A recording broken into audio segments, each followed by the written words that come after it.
We're told by schools to trust the process, but when your child hits a brick wall and can't really read or spell, something isn't right. The problem isn't their potential. It just might be the way they're teaching your child to read and spell. The standard way wasn't designed for the way your child's brain is wired.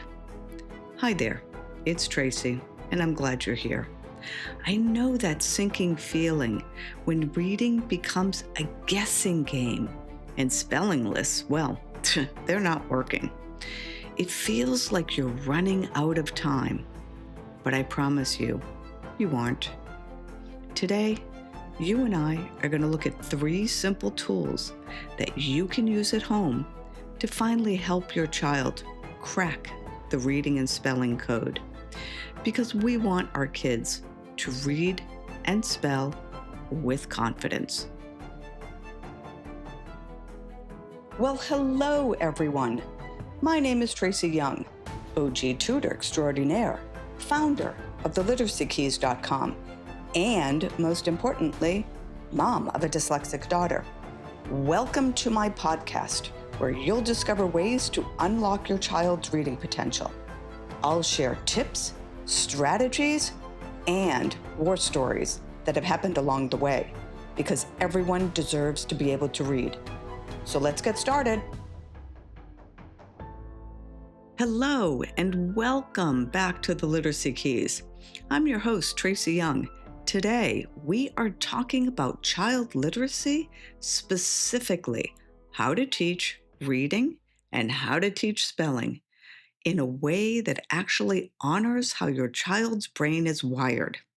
I'll provide the names of 3 specific curricula that are evidence-based to ensure that your child learns to read and spell. As an ALTA-certified Orton Gillingham tutor, I spend my days working with kids who are often described as mysteries.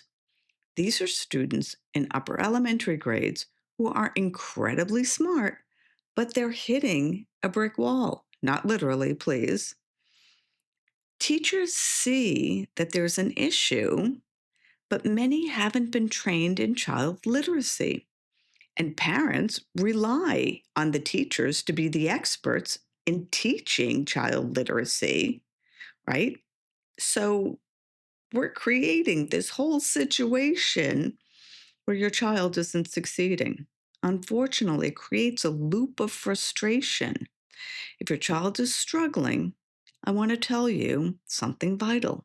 It's not your fault, and it's not their lack of effort. Let's pull back the curtain for a second. Now, many schools still use a balanced literacy approach to teaching reading and spelling. For about half the kids, this approach works okay. But for our neurodiverse learners, these are the dyslexics, the ADHD explorers, the 2E gifted kids, this approach is like trying to build a house by looking at a picture of a finished mansion. It just doesn't work, and you end up guessing where everything goes. So when we talk about child literacy and how to teach reading, we need to move away from programs that promote guessing. Seems pretty simple, right? You've seen it. Your child sees a word starting with a B, looks at the picture, all right, and then says grizzly or some version thereof. That's not reading. That's a high-level detective work, and basically, it's exhausting. Our kids do not need to be detectives. They need to be code breakers. Now, if you want to see this in action, head over to YouTube and search for the video Purple Challenge. It's by a California mom whose child was reading a story with the word purple, hence why it's called the Purple Challenge. It just so happens that this parent is also a neuropsychologist who understood a few things about child literacy and how kids learn to read. So I'll put the link in the show notes. So now let's get down to some specifics because I'm guessing that's why you're here. To truly understand how to teach reading, we don't have to do anything. We want to look at something called the science of reading. Now, this isn't just a buzzword, it's decades of research into how the brain actually learns to process text. I think we call that reading. It's understanding how the brain processes written material and building curricula that then uses this information so that schools can teach kids how to read. Now, this concept is really important. So let's spend a few minutes here. Schools select a reading curriculum, one curriculum, many curricula, right? Latin. Each curriculum costs a lot of money. So administrators at the school then expect the teachers to use the curriculum, especially and to use it when they're going to teach reading. So, in theory, this is a really good thing if, and that's the key word, the curricula that's being used by the school is based on validated child literacy information on how kids learn to read, what actually happens in the brain. Unfortunately, I bet you knew that word was coming. There are quite a few curricula out there that aren't developed around what works in how to teach reading. Then it becomes even more complicated when we add our kids to the mix, right? Because the brain in neurodiverse learners is wired differently. So, when analyzing how to teach reading to our kids, we want a curriculum that is number one, structured and sequential. We don't jump right into some higher level reading, The Great Gatsby or whatever it is, right? Before they've mastered the simple sound letter relationship. We build the foundation brick by brick. And in a curriculum that is structured and sequential, each lesson builds upon what was taught in the previous lesson. So that's the first thing that a curriculum needs to have. The second thing, and this kind of seems obvious, but guess what? It's not. It needs to be explicit. We never assume that the child will simply pick it up. We need to tell them, or the curriculum needs to tell them through teachers exactly what the rules are. For example, we children need to understand that the letter C says k when it is before A, O, or U. However, the letter C will say S when it is before E, I, or Y, right? That is a rule. They need to know that. It's not about discovering this. Maybe some kids discover it, but unfortunately, many don't. We need to teach them explicitly. Now, there's one more element that can cement learning for many of our kids, and that's by adding a multisensory component. We don't just look at the letters, we hear the sounds, we say the sounds, and we feel the letter. We might skywrite the letter in the air using big arm movements or trace it in, I don't know, a tray of rice. Why? Because this engages multiple areas of the brain and improves learning, which is essential with our kids. Now, before I dive into the specific curricula, I want to take a minute and talk about the relationship between reading and spelling. People often think that reading and spelling are the same thing. They're not. A better way of thinking about reading and spelling is to think of them as two sides of the same coin. Reading is decoding, we take the code apart, while spelling is encoding, we put the code together. right? So it's kind of that yin yang relationship, but each one occurs in a different part of the brain. In fact, spelling is much harder for the brain. It requires a higher level of orthographic mapping, and that's the process for the brain to store printed words in long term memory. If you want to know how to teach spelling, you have to stop focusing on spelling lists and start teaching patterns.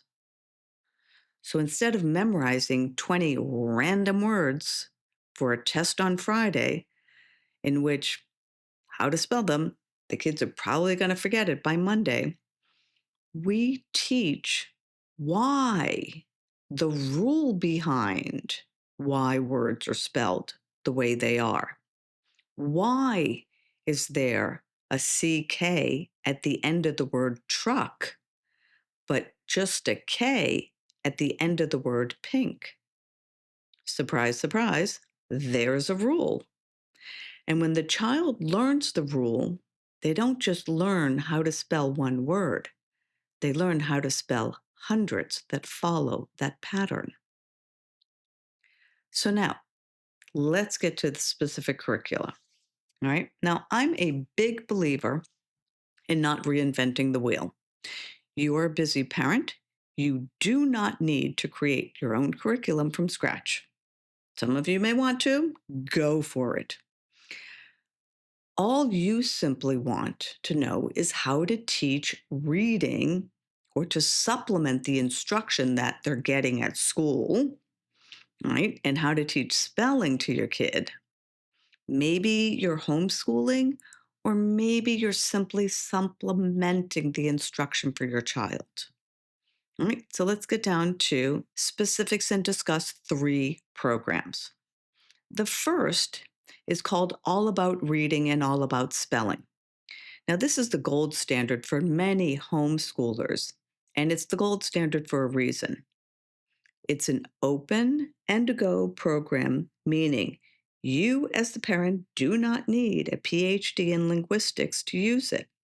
It uses letter tiles to make concepts physical and tactile for your kids. It works best for parents who want a very clear, scripted manual and a program that breaks everything down into tiny, successful steps, sequential and explicit. Remember those words that I mentioned? The program is broken down into different levels, and you purchase one level at a time. Best of all, there's even a 1-year money back guarantee. I liked that when I looked it up. And I've left a link in the show notes so you can explore it. And in all transparency, no, I am not an affiliate and I don't get any type of kickback for this. This is simply talking to parents and looking at curricula that work for them. The second one that I want to talk about is called UFLI, UFLI. It's written by the University of Florida Literacy Institute. Now, UFLI has taken the literacy world by storm recently. Well, and how recently? It's been several years. It's incredibly high quality. Best of all, it's research based, and drum roll, please, it's affordable. It has a systematic phonics program that's easy to follow and is very effective for struggling readers. It's best for parents who want something streamlined and efficient that follows that buzzword that I mentioned earlier, the science of reading. All right. And again, I'll leave a link in the show notes. The third program that's worth exploring, or at least investigating, again, you need to make the right decision for your child. All I can do is provide some options that have been vetted by other parents. The third one is called the PRIDE, PRIDE reading program. Now, this is a heavily scripted, Orton Gillingham based curriculum specifically designed for struggling readers and kids with dyslexia. Best of all, it's very easy to use at home. Who's it best for? Kids who need a very intense, structured, OG, educational therapy in a home setting. All right. And I have a link for you in the show notes. I want you to remember one thing. It is never too late for a child to become a stronger reader and speller. Your child's brain isn't broken. It's just wired for a different kind of brilliance, one that sees the big picture and thinks outside the box. If you've been thinking about how you can help your child, then I want you to take one baby step. Pick one of the 3 curricula that I mentioned in this episode, right? And just investigate it a little further. Look at the costs, look at the needs of your child. You do not have to make a decision right now, but know there are options. Because I think that just waiting and trusting the system isn't the answer. You know in your gut if more is needed. So please, if you know of another parent that needs to hear this information, pass it along. We're here to help each other. So that's it for me today. I'll be back next week. Bye, everyone. Well, that's a wrap. Thank you for listening to the Literacy Keys podcast. Follow us on social media, and most importantly, tell a friend. See you next week.